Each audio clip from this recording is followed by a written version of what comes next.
بسم اللہ الرحمن الرحیم الحمد للہ رب العالمین والصلاة والسلام علی سید المرسلین اما بعد فاعوذ باللہ من الشیطان الرجیم بسم اللہ الرحمن الرحیم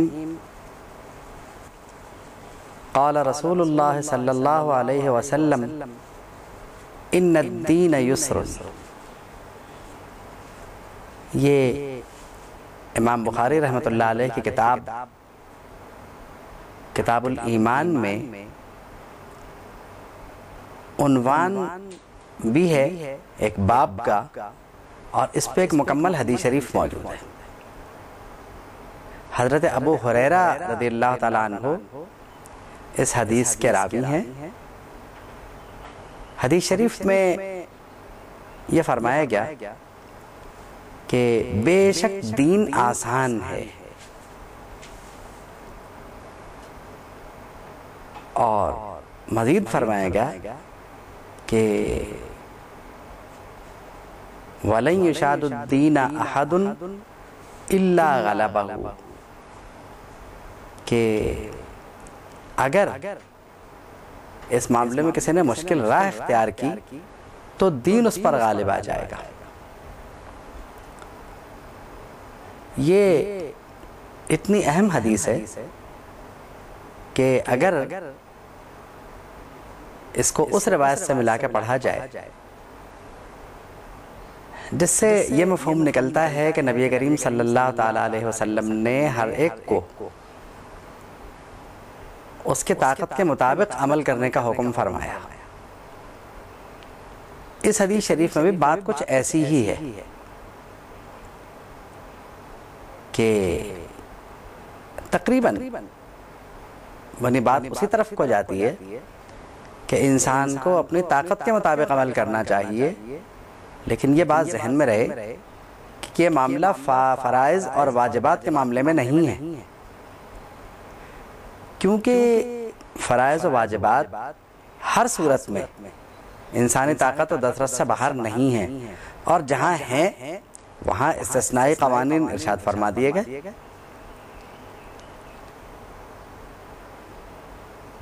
فرائض اور واجبات اب وہ کتنے ہیں؟ تو رمضان شریف کے روزے ہر شخص پہ فرض ہے، اور اس میں کسی کو معاف تو نہیں فرمایا گیا، لیکن اگر ایک شخص مریض ہے اور وہ روزے نہیں رکھ سکتا تو ٹھیک ہے، وہ بعد میں قضا رکھ لے۔ اگر یہ بھی ممکن نہیں ہے تو فدیہ تو دے ہی سکتا ہے، وہ دے دے۔ مقصد یہ ہے کہ سختی فرائض و واجبات کے معاملے میں بھی نہیں ہے، لیکن خامخواہ اس میں سہولت تلاش کرنا، یعنی خود کو مریض ڈکلیئر کر دینا روزہ نہ رکھنے کے لیے، یہ تو کوئی بات نہیں۔ یہاں ان الدین یسرن میں نبی کریم صلی اللہ تعالیٰ علیہ وسلم نے مسلمانوں کی تربیت فرمائی ہے کہ دین بہت آسان ہے، اس پر عمل بھی بہت آسان ہے، اور اگر تم نے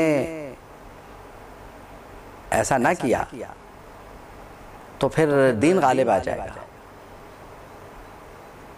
اس حدیث شریف کا سمجھنا بہت ضروری ہے۔ ایک تو ارشاد یہ ہے کہ دین آسان ہے، یعنی اعمال کے معاملے میں، یعنی آپ کو ان کاموں کا مکلف یا ان کاموں کا پابند نہیں کیا گیا جو آپ نہیں کر سکتے، لیکن اس پر بھی کوئی شخص یہ نہ کہے کہ اچھا ٹھیک ہے میں نماز نہیں پڑھ سکتا، میں نہیں پڑھوں گا۔ فرائض اس میں ہے ہی نہیں، اس میں نوافل اور مستحبات کی بات ہے۔ یعنی نوافل آپ اتنے پڑھیے کہ فرائض قضا نہ ہو، اور اگر کسی نے سارے رات عبادت کی اور فجر کی نماز نکل گئی تو ہیں تو وہ 4 رکعتیں ہی، لیکن یہ یاد رہے کہ وہ نفل نہیں ہے، فرض ہے۔ آپ سارے رات نوافل نہ پڑھتے، آپ صبح 4 رکعتیں پڑھ لیتے، اس میں تو فرض بھی تو 2 ہی ہیں نا، 2 سنتیں، لیکن وہ 2 سنتیں جو ہیں وہ بھی نبی کریم صلی اللہ علیہ وسلم کو انتہائی پسند ہیں۔ تو سب سے زیادہ ان اعمال کا خیال رکھنا ضروری ہے ان میں بھی جو نبی کریم صلی اللہ تعالیٰ علیہ وسلم کو پسند ہے. تو اس اعتبار سے انسان کو نوافل اور مستحبات میں میانہ روی اختیار کرنی چاہیے. اب وہی بات ہے کہ ایک رات تو اس نے عبادت کر لی، اس کے بعد اس نے کہا کہ نہیں، اب میں نے تو اتنی نمازیں ایک رات میں پڑھی ہیں اور اس میں تو 2 رکعتوں کا ثواب جو ہے 1000 مہینوں کا، تو اب تو 1000 مہینوں کا نمازیں تو پڑھ لی میں نے، اب کیا رکھا ہے. نہیں، ایسا نہیں ہے. ثواب کا عمل اور ہے. دیکھیے ثواب اس پر ہے کہ اللہ تعالیٰ قبول فرمائے، یعنی اس رات میں یہ ثواب رکھا گیا، اس میں تو شبہ نہیں ہے. لیکن اللہ ہمیں اپنے فضل سے عطا فرمائے تو یہ ہے اس کا کرم. ہم نے یہ کیسے سمجھ لیا کہ ہم نے پڑھ لی، وہ قبول بھی ہو گئی، ثواب بھی آ گیا. مطلب یہ ہے کہ وہ بیلنس میں آ گیا.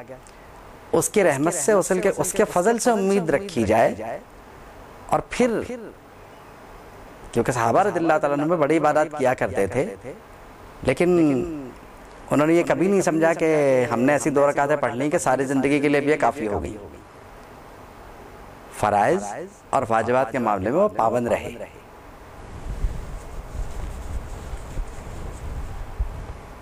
فرائض اور واجبات سے کسی صورت ہمیں چھٹکارا نہیں ہے. اس کی جواب دہی سخت ہے. نوافل اس لیے پڑھنی چاہیے اور مستحبات پر اس لیے عمل کرنا چاہیے کہ اگر کہیں کوئی کمی رہ گئی ہو تو ممکن ہے اللہ اپنے فضل سے اس سے پورا فرما دے اس کو. لیکن اس لیے نہیں کہ میں نے تو نفل پڑھ لیے تھے، 1000 نفل پڑھیں، 4 رکعتیں نہیں پڑھیں تو کیا ہوگا، ایسا نہیں. یا سارا سال تو روزے رکھیں، رمضان شریف کے روزے نہیں رکھے تو کیا ہوا. بات یہ ہے کہ روزہ رکھنے میں بھی ایک احتیاط ہے. اگر آپ نے پورے سال کے روزے رکھے اور رمضان شریف کے ہی روزے آپ کے چلے گئے تو باقی کیا بچا. کیونکہ رمضان شریف کے دن و رات کی جو فضیلتیں ہیں وہ عام مہینوں میں کہاں ہیں، اور رمضان شریف کے روزوں کا جو اجر ہے اس کی بات تو الگ ہی ہے اور وہ نرالی ہے. اور باقی روزوں کا اجر جو بھی ہو، نفل آپ نہیں رکھیں گے تو یہ نہیں کہ آپ کو کسی اور دن میں رکھنے پڑیں گے. رمضان شریف اگر آپ نے نہیں رکھے تو اب آئندہ سال جب آپ پورے سال کے روزے رکھنے چاہیں گے تو 1 مہینہ آپ کو رمضان شریف کا بھی رکھنا پڑے گا.